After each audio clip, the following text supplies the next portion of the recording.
Ladies and gents, this is UX and this is Iris voted of Famine, The Young and the Old, Extra History Part 5 of the channel Extra Credits. Irish leaders entered the picture when the 1847 poll laws backfired, leading landowners to mass evict the starving tenants. General O'Connor trying to maintain an alliance with the Whigs and failed. The Young Irelanders split off from the Repeal Association, and as a result, both the rebellious and the moderate minds of the country lost significant traction, unable to fight the famine alone. So let me get this straight, right? Landowners basically found a loophole to, evict the people who are already suffering. Nothing new there. So far, past 4 videos, they've reached the lowest point anyway. So nothing is surprising anymore.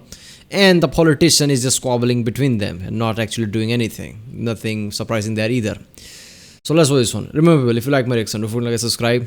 Check out the reaction. There's a link in the description. Check out the cast for different playlists like history with all of my historical videos, internet historian, Orisakashir Proxon, oversimplified CGP Grey.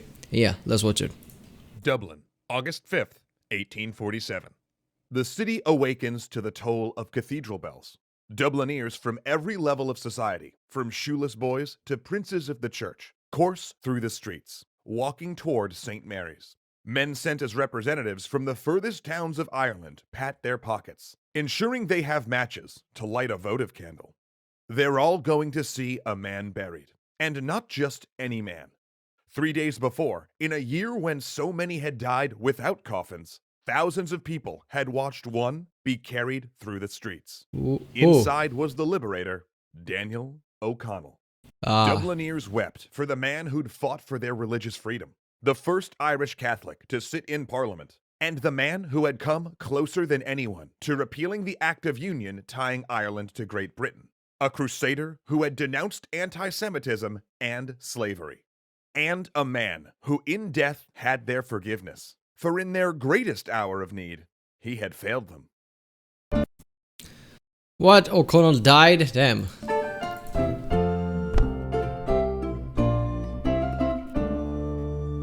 In 1847, the British government caved on its policy of trying to morally reform Ireland via food aid. The Prime Minister, Lord John Russell, recognized the failure of Trevelyan's aid program and turned to directly feeding 3 million in Ireland via soup kitchens and workhouses. Private charities joined in, with Irish Quakers trying to fill the gap. Donations to the British Relief Association came from as far away as India, Mexico, and Venezuela.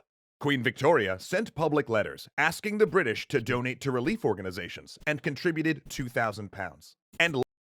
Okay. Not very much given her wealth, actually. Look, people said in Extra Credits reaction videos that sometimes Extra Credits, is biased towards something. And I kind of can see that here. Look, I understand that she's really wealthy, so this is like nothing.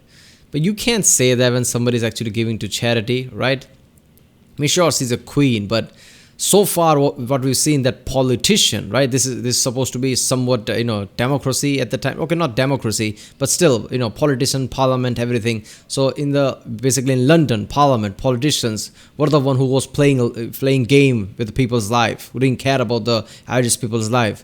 At that time, the queen, a monarch, is actually asking people to help around, right? People from India and everywhere, other British colonies and something that is not even British colony are helping out, right? They're all sending aid when politicians squabbled over like how to profit from this rather than helping the people. So, it's like if, Elon Musk right now donates certain $1 million to somebody, are you going to say he's the richest guy on the planet with hundreds of billions of dollars? At least he should have donated $1 billion or $2 billion. No. So, she actually donated. She actually thought of helping people rather than the politician in London. £2,000. And large donations came from Pope Pius IX and the Sultan of Turkey, who had also sent ships full of supplies. It was not enough, but it did save many lives. This kind of feels weird, right? This 19th century. Was British Empire broke at the time? I don't understand that. Isn't this ego thing? Won't British Empire would go like, why would I accept all the money from Syria and everywhere to help around one of my colonies? I have money enough to, help them out or something. I mean, this feels like an ego thing, right? Wouldn't they go like, why are we accepting money from all these people? Can't we help out? Don't we have money or something? Were they broke at the time? 1847 harvest was a healthy one with no signs of blight, yet it was only a quarter the size of a normal harvest. Desperate farmers had eaten their seed potatoes in 1846, leaving few to plant for next year's crop. So though free of blight, Ireland still needed aid. But British relief started to run into popular opposition.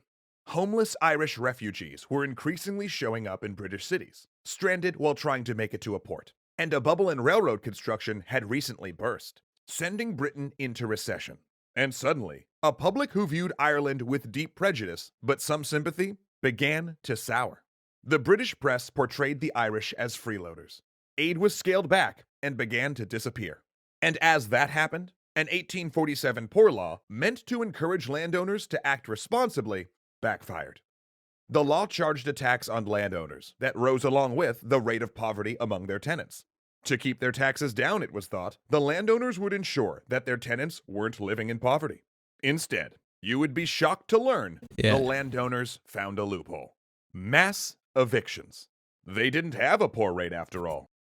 Yeah, see, that's the thing. Every time there's a law that basically forces people and binds them together with a situation, like in this case, like if your tenants are poor, you have to pay more taxes, so you're forced to make sure they're not poor. That never works. This kind of mentality, this type of laws never work, because people always find easy way out rather than actually helping the situation. If you put a law that forces certain people to help around in community for their sake, that never works. They always find loopholes like this.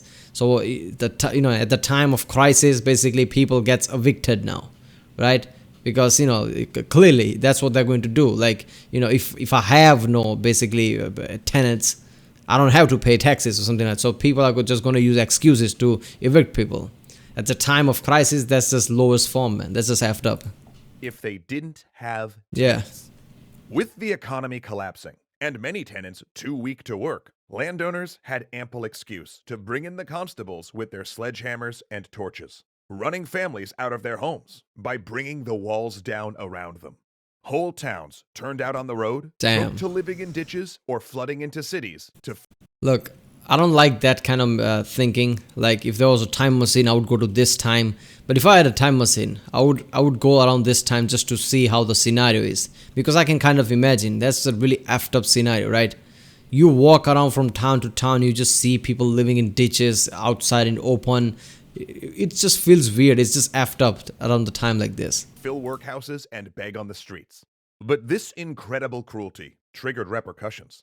The midnight legislators, militias like the Molly Maguires, ambushed landlords, police, and even clergy on the road. 4 Irish landowners were assassinated that year. And in addition, the poor law had another disturbing component. To ensure that only the poorest could claim for relief, only those with less than a quarter acre of farmland could receive food aid. Therefore, many small farmers had to give up all they had to survive. Ireland needed a champion, an advocate. Yet despite their great need, Irish political leaders were largely absent from the crisis.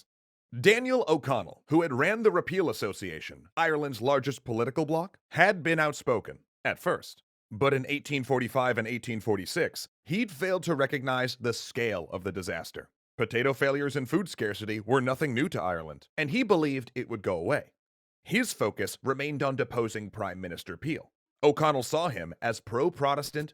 Look, you can't blame him to think like that, right? I mean, even we all, last year, basically, around in February, March, when it was first appearing, first of all, none of us thought that it's going to be global scale that it was, right?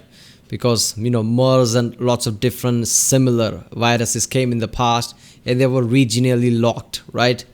They were, I guess, like MERS was in Middle East. It didn't go anywhere else, right? It was regionally locked. And whenever some other viruses came, it usually, very contained. Nobody thought what happened last year is going to be like the Spanish flu that happened 100 years ago, because that's the only similarities, right? It was so fucking, global widespread. It's even affecting today right now. It's still not gone. So even we didn't thought like, oh, this is a month, maybe 2 months, maybe it will dial down. None of us thought that we are going to go into lockdowns and things like that. So, him not seeing this as a big ass thing. I mean, with hindsight, we can think, oh, what a stupid idiot. But it's not that case. At the time, he didn't thought that because none of us would have, right? I mean, who thinks like that? Like, oh, this is going to be way too big. Nobody has that hindsight. Anti-Catholic and anti-Irish. Therefore, O'Connell led the Irish parliamentary bloc in ousting Peel and served as the kingmakers in bringing the Liberal Whigs to power. O'Connell was playing the long game. He saw the Whigs as willing to compromise on Ireland, and in helping them form a government, he hoped to extract promises to win the Irish greater freedom. So he stayed quiet, only speaking up in private as the starvation deepened. He tried to parlay this Whig alliance into something useful, even voting for harsh crime bills that increased colonist pressure on Ireland. By the time he realized that he'd been played, it was too late. Members of his Repeal Association were up in arms over his support of the Whigs and splitting into factions. On one side were Damn. So O'Connell basically tried to play the long game to make sure all the rules and regulations that's been, pushing Ireland down. Hopefully those would all go away if he supports these Whigs and overthrow that other guy. So he did do that. Now his kind of hand is tied because he's not the one in power. The Whigs are in the power, right? He just thinks that they are going to honor all the things that he agreed on. So some things that are even hurting Ireland, he has to go along with it because he can't anger the Whigs, right? But in the end, it didn't work because it was a gamble, and gamble didn't work. I mean, first of all, I think at the time, all the, any party wouldn't have seen Ireland as, favorable thing and, support them and make sure all the rules regulations are lifted. So he just took a chance on anybody who could, and he took a chance on the Whigs. But obviously, in the end, they didn't care about Ireland either. But he did actually tried, right? It's better than anybody else did. For the Old Irelanders, they followed O'Connell's principles of nonviolence. On the other, the Young Irelanders, while they didn't advocate rebellion, they believed taking it off the table was a strategic mistake. To force concessions out of London, they argued, they had to at least preserve the threat of taking up the gun. So in 1846, O'Connell had finally had enough. Anxious to consolidate his hold over the movement, he forced a crisis in the Repeal Association by calling a vote. To remain part of the association, all members must pledge to forswear violence. The Young Irelanders walked out, splitting Ireland's largest political organization. Over the coming year, Old and Young Ireland were at each other's throats. One Old Irelander, totally adhering to his non-violent roots, set his dogs on a political opponent. And Old Irelanders interrupted Young Well, I mean, technically, it's his dog who's being the violent one. I didn't use the guns, at least. Ireland meetings. In one instance, smashing in the doors with a battering ram. Ireland was experiencing its greatest existential crisis of the 19th century, and its most powerful political organization was wasting its focus on an internecine feud. The results proved tragic for Young Ireland. Unfettered from the moderates in the Repeal Association, they increasingly talked of rebellion. And to their surprise, the wheels of rebellion started to turn faster than they'd thought. An uprising, unthinkable in 1847, started to seem inevitable. Scarcity and political disaffection across Europe boiled over in 1848, kicking off a series of bloodless revolutions. The French overthrew their king, Denmark ended in absolute monarchy, Austria abolished serfdom, and the Netherlands instituted democracy. See, I said it in the first fucking video that this was coming. The way it was being handled, the way people's lives were basically, mattered nothing at the time of crisis. I knew this was coming. Like, revolution is going to happen. At the time of crisis, when people are literally at the lowest lowest position, when they're down, if you're going to kick them rather than help them out, right? Revolution is inevitable. I mean, this was bound to happen. This is at the time of famine, crisis.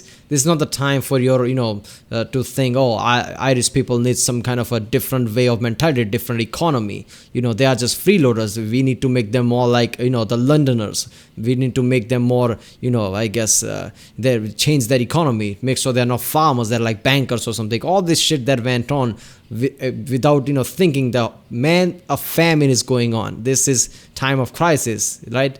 There is no food around for people to eat because it's a famine going on. This is not the time to think for all these things. Once famine is gone, we can think about all these economical issues, political issues, but no. They played with people's life. This was bound to happen. Anybody just, Young Irelanders basically played with their idea just as a threaten tool. Like, we're going to threaten, we're not actually going to rebel. But they forgot to think that, the people basically are fed up and they just need a reason. And the young islanders basically talking about the rebellion basically sparked that thing. And now everybody's going to revolt. Demonstrations surged through the streets of a dozen major cities, and a heady feeling swept through the young Irelanders. Might it be possible? They traveled to Paris to view the new government and brought back a new flag. A tricolor like the French one, but with Catholic green and Protestant orange, There you go. united by a white field of truce. And things started to happen. When a prominent young Ireland leader got arrested, a mob broke into jail to save him. Armed men flocked to their cause, and it seemed, for a moment, that the whole nation might rise and throw off the British yoke. But the young Irelanders had no plan, and the British... Yeah, but overthrowing British, how is that going to help them? Say they overthrow the British, now British Empire is not with them. But now they are stuck in Ireland where there's a famine, how are they going to eat?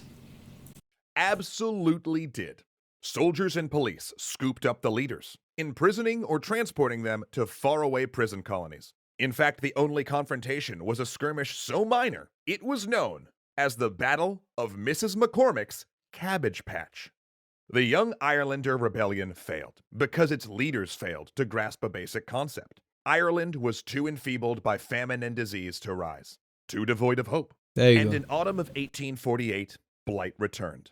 It wasn't until the end of 1849. Yeah, obviously at the time, right, there was no famine because famine is, temporarily had gone, but the effect of famine was still there. There was still a food shortages. That's what I meant by famine. I know famine was not there, but all the produce that were coming up were really little compared to what they used to get.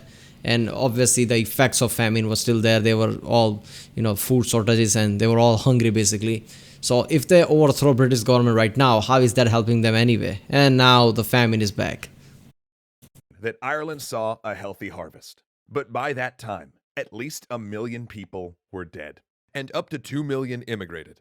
The Great Famine proved a landmark in the history of Ireland. One of the most famous mass migrations in history, it spread the Irish people and their culture across the globe. Escapees from the Young Ireland Rebellion would flee to the United States and form the Fenian Brotherhood, a revolutionary organization that would carry Irish republicanism back to the homeland. The famine itself permanently marred relations with Great Britain, Yeah. ensuring that moderates like Daniel O'Connell would never get the same kind of traction. Future revolutionaries called on the memory of Black 47, and it might even be argued that the famine set the island, inexorably, on the path to the Easter Rising. The Ireland that Whigs like Secretary Trevelyan wanted to create, one given over to larger-scale farming, never permanently came to pass. In fact, the failure of Russell's free trade policies proved so total, the Whigs lost power in 1852 and dissolved 7 years later. Ireland, at least, did break its reliance on the potato. 1 million people had died due to prejudiced men writing bad policy. A stark warning of what happens when poor relief becomes a tool for political ideology. Trevelyan, for his part, went on to reform the civil service and serve in India. And in 1848, as Irish women and children died homeless along the road, the Queen knighted Trevelyan for his service to the government. They would later grant him a baronet. Sorry, folks, sometimes bad men die in their sleep. But there's another legacy of the famine, because the Look, all this shit, especially the Queen knighting the guy, I'm not surprised if, Irish people never get over their hatred toward, British and British Empire, I guess, right? Because of how it was handled, how poorly they were treated, right? I mean, they were under the British Empire at the time. They were part of the British Empire, but British treated them like they're nobody, right? That was just effed up. I mean, that could have, people could have handled that situation much better, much better. But they handle it the poorest way they can, without caring about the people. Entire families, entire towns died. People walked out of their house hungry and died. This is British Empire we're talking about of the 19th century. I don't care what you say, right? I don't care what. British Empire at the 19th century was not poor and broke. They could have easily helped around the people, but yeah. I mean, if people from Syria, India, slaves from America sends money to help the people, this is just effed up, right? I mean, British Empire could have easily helped around. The Irish remember when they weren't the ones far away and forgotten. Their suffering no more than a line in a newspaper. Today, The Republic of Ireland is a world leader in international food and development aid. In 2018, it provided assistance to over 130 countries, with 80% of its relief efforts going to sub-Saharan Africa. And in 2019, they will spend 817 million euros helping the world's poorest. In a Nice. world where 1 in 8 people are malnourished, Ireland has turned its deepest psychological scar into a call to action. Yeah. And if after hearing this tale you'd like to help them, check out the links in the description below and see how you can. Yeah, that is something. I mean, Republic of Ireland, basically majority of Ireland just broke off from the British Empire, right? United Kingdom. And became, independent themselves and created all these things and now helping the poor around the world. That is just great. Damn, this was just, depressing series, right? I mean, after the, I was at the angriest at the third part. After that, I'm like, yeah, there's no point. So, yeah. You've seen in the fourth part, even this part, I'm not being that angry because I was seeing what the lowest form there can be. What's the point now? So yeah, that was Irish Potato Famine. There is no series I ever watched that was this depressing and effed up, and how they handle the things and how humans' life are not cared for at all. So yeah, alright people, if you like my next food, like and subscribe. Check out the Rick Sunday. There's a link in the description. Check out the cards for pretty, check out the cards, and I'll see you next time.